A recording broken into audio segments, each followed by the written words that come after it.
Hello everyone, I am speaking from Manish Baudas Academy, and today I would like to tell you something special about the power of body language.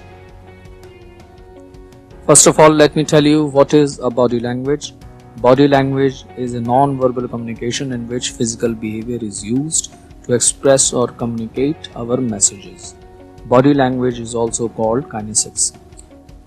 आज हम बात कर रहे हैं body language की। जैसा कि आपको पता है कि there are two types of communication, verbal communication and non verbal communication. Generally लोगों को ये लगता है कि verbal communication is more important than non verbal communication, जबकि रियलिटी ये है non verbal communication is very very important.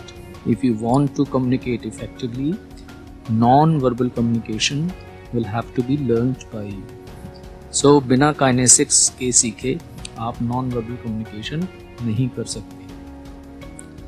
Now I'll tell you about types of kinesics. First, facial expressions, body movements and posture, gestures, eye contact, touch, space, head movements. पहले मैं आपको बताऊंगा facial expressions play an important role in a body language. Through these expressions we are able to express ourselves beautifully. Facial expressions की बात आती है तो जब भी हम बात करते हैं तो जो हमारे अपोजिट पर्सन है जिससे हम बात कर रहे हैं वो हमारे फेस की ओर देखता है, और फेशियल एक्सप्रेशंस हम कई प्रकार के देते हैं। Sometimes we give facial expressions of happiness, anger, sadness, surprise, fear, disgust. In emoji में आप देखिए कि जब भी someone is talking to us और हम अपना facial expression happiness का देते हैं, so that will be fantastic and it would create positive vibes in others. यदि हम frustration या anger का फेशियल एक्सप्रेशन देते हैं, कई बार हम बात करते नाराज़ हो जाते हैं, so that will disappoint other person. हमको थोड़ा केयरफुल रहना चाहिए। सैडनेस, यदि आप सैड फील कर रहे हैं लेकिन यदि आप किसी से बात करते हैं प्रोफेशनली तो आपको ये ख्याल रखना चाहिए that you should not show your sadness. Surprising element ज़रूर होना चाहिए इन कम्युनिकेशन। यदि कोई ऐसी बात है जिससे आप सरप्राइज्ड हैं तो आप सरप्राइजिंग एलिमेंट ज़रूर या एक्सप्रेशन अपना ज़रूर दिखाएं। फियर, कई बार लोग आई कांटेक्ट नहीं करते और उनका चेहरा देख के ऐसे लगता है that they are going through fear, तो इस प्रकार का भी एक्सप्रेशन हमको नहीं देना चाहिए। एंड घृणा, डिस्गस्ट, ये एक्सप्रेशन या चिड़चिड़ापन, ये एक्सप्रेशन भी हमको नहीं देना चाहिए। Now I'll talk about types of body movements. पहला जो बॉडी मूवमेंट जो सबसे इम्पॉर्टेंट है वो है स्टैंडिंग पॉस्चर। तो यहाँ पे आप देख सकते हैं कि देयर आर डिफरेंट पॉस्चर्स। जब भी आप स्टैंडिंग पॉस्चर में हो तो अपनी बॉडी को स्ट्रेट रखें, आपके शोल्डर्स ब्रॉड होने चाहिए, आपका हेड स्टिल होना चाहिए और एक स्टाइल होनी चाहिए, एक्स फैक्टर ज़रूरी होना चाहिए बॉडी पॉस्चर में। तो यदि आपका बॉडी पॉस्चर सही है, स्टैंडिंग पॉस्चर सही है, so that is also a good style of communicating. Sitting posture में जब भी आप बैठें तो इसमें आप देख रहे हैं जो एक ये गर्ल बैठी है उसका सिटिंग पॉस्चर कितना बढ़िया है। तो इस प्रकार से आप अपना सिटिंग पॉस्चर रखें, बिल्कुल स्ट्रेट आप बैठें, हेड स्टिल रखें, प्रॉपर आई कांटेक्ट करें, जो लेग्स की जो पोजीशन है वो बिल्कुल सही रखें। इस प्रकार से भी आप you can impress to others. Talking posture, जब भी आप टॉक करते हैं तो ये भी एक बहुत इंपॉर्टेंट पॉस्चर है कि आप कैसे टॉक करें। लीन फॉरवर्ड ज़्यादा ना हो, जैसे आप देख रहे हैं यहाँ पे आप स्ट्रेट बैठें, प्रॉपर आई कांटेक्ट हो, हेड स्टिल हो और आप ध्यान से सुने क्या व्यक्ति बोल रहा है, उसके अर्थ को समझें शब्दों के और फिर जवाब दें। तो इसको आप वीडियोस देख के भी अपने को इम्प्रूव कर सकते हैं। Walking posture, walking posture also plays an important role. तरह तरह के वॉकिंग पॉस्चर होते हैं। We go out of our home, we are in the market, we are in our offices, we go to picnic parks, and there we have to maintain our walking posture. So walking posture में भी आप बिल्कुल एकदम straight रहें, आपके shoulder की positions बिल्कुल perfect होनी चाहिए और एक सिंक्रोनाइजेशन होना चाहिए हैंड्स एंड लेग्स में। जब आप वॉक करें तो सिंक्रोनाइज्ड करें प्रॉपरली, तो इससे भी आपका जो बॉडी लैंग्वेज है वो काफ़ी अच्छा इंप्रेशन डालेगा। Types of gestures. अब जेस्चर्स के भी कई प्रकार होते हैं। Facial, head, eyes, hands, shoulders, hands and legs. Eye contact भी बहुत इंपॉर्टेंट है। हमारा जो आई कांटेक्ट है वो eyeball to eyeball होना चाहिए। I think it's very much important when you communicate with someone, we should have deep eye contact. So deep eye contact means eyeball to eyeball. Direct contact हमारा होना चाहिए when someone is talking to us.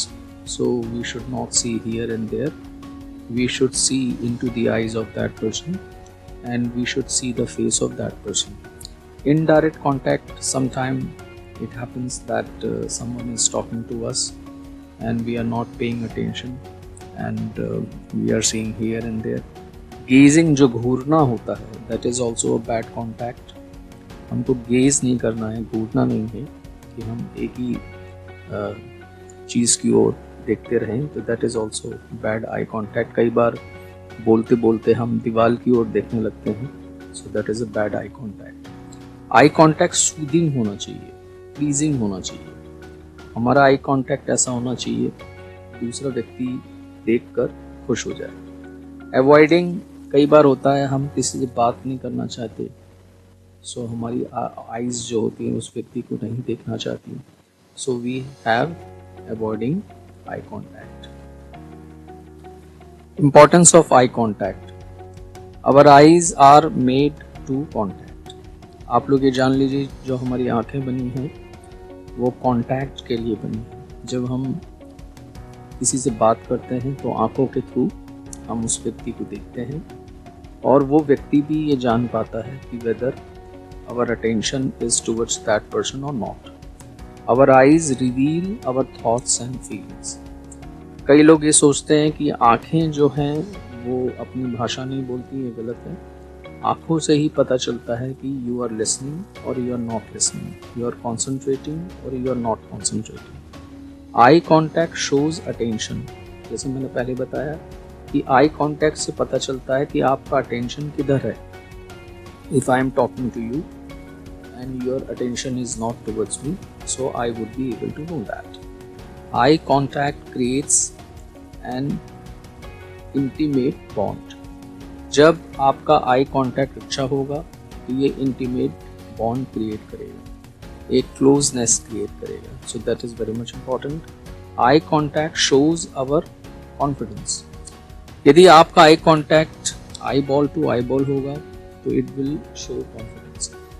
Therefore you see so many famous leaders, actors and performers, they have terrific eye contact. Through camera they are able to see into your eyes and you get mesmerized because of their performance. So eye contact अपना सुधारिए and it will improve your body language as well. Touch, देखिए communication skills में touch का भी एक बहुत महत्वपूर्ण स्थान है।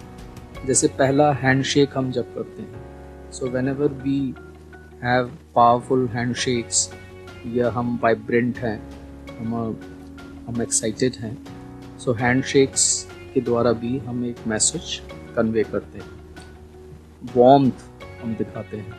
तो यदि हम किसी ऐसे व्यक्ति से मिलते हैं जिसको हम लाइक करते हैं, पसंद करते हैं, एडोर करते हैं और उससे हम हैंडशेक करते हैं तो हम वार्मथ हमारे हैंडशेक्स में रहेगी। पैटिंग, कई बार हम पीठ थपथपाते हैं तो वो भी टच में आता है। पुशिंग, धक्का देना, that is also a part of communication skills. कई बार मित्र आपस में झुंड बना के खड़े होते हैं एक दूसरे को वो पुश करते हैं मजाक में, वो भी कम्युनिकेशन स्किल्स ही है। कंसोलिंग करना, कोई दुखी है सो उसको सांत्वना देना, वो भी टच में आता है। हिटिंग, कई बार हम किसी व्यक्ति को पसंद नहीं करते, हम हिट करते हैं, hitting that is an aggression, तो ये कम्युनिकेशन स्किल्स है। हम एग्रेसिव होते हैं तो हिट करते हैं। सॉफ्ट टच, कई बार हम सॉफ्ट टच करते हैं, so that is also part of communication skills. Space, देखिए कम्युनिकेशन स्किल्स में स्पेस बहुत ज़रूरी है। पहला है पर्सनल स्पेस। जब भी आप किसी से बात करें तो ज़रूर ये ध्यान रखें कि आप ज़्यादा क्लोज ना आए उस व्यक्ति के, और उसके स्पेस का आप ख्याल रखें। प्रोफेशनल स्पेस, जब आप बॉस से बात करें, टीचर से बात करें, so you should maintain the professional space. Social space, जब आप बाहर जाते हैं, ख़रीदारी करने जाते हैं, किसी गार्डन में जाते हैं, किसी मॉल में जाते हैं, तो वहाँ भी सोशल स्पेस का। पब्लिक स्पेस, आप बस में ट्रैवल कर रहे हैं, रेल में ट्रैवल कर रहे हैं, तो उसमें भी आपको पब्लिक स्पेस का ध्यान रखना है। कोई बैठा है तो आप उसके ऊपर तो जाके बैठ नहीं सकते, तो इसलिए पब्लिक स्पेस पे भी आपको ध्यान रखना है कि that how to maintain that space. Individual space, हर किसी का इंडिविजुअल स्पेस होता है, तो उसकी आप इज्जत करें और दूसरा व्यक्ति भी आपकी इज्जत करे, बिकॉज इंडिविजुअल स्पेस जो होता है it plays an important role.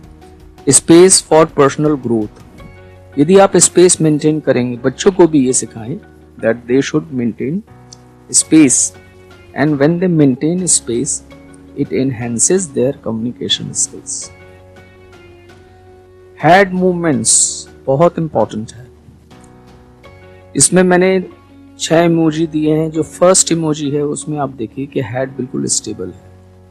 सो बिल्कुल आप ख्याल रखें कि when ever you communicate with other person your head should be stable. Flexible, कई बार हेड फ्लेक्सिबल भी होना चाहिए। आप जैसे नोडिंग करते हैं, आप यस करते हैं, नो करते हैं, तो हेड के थ्रू आप बता सकते हैं कि that you are saying whether saying yes और नो। नोडिंग मैंने पहले ही बताया, हाँ करना, तो सिर को हिलाना, ऊपर नीचे करना, तो ये it is also part of communication skills. Keeping head up, it shows your confidence if you keep your head up, so definitely you should utilize it.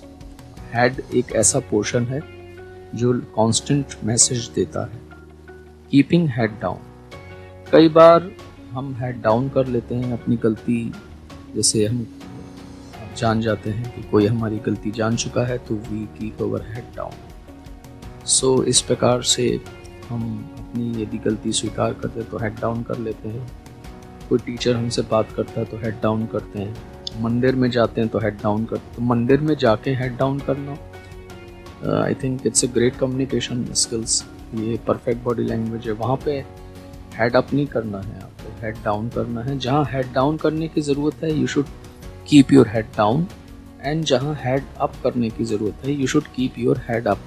और फ्लेक्सिबिलिटी ज़रूर लाइए, स्टिफनेस नहीं होनी चाहिए हेड मूवमेंट्स में। Thanks for watching guys, take care, bye bye.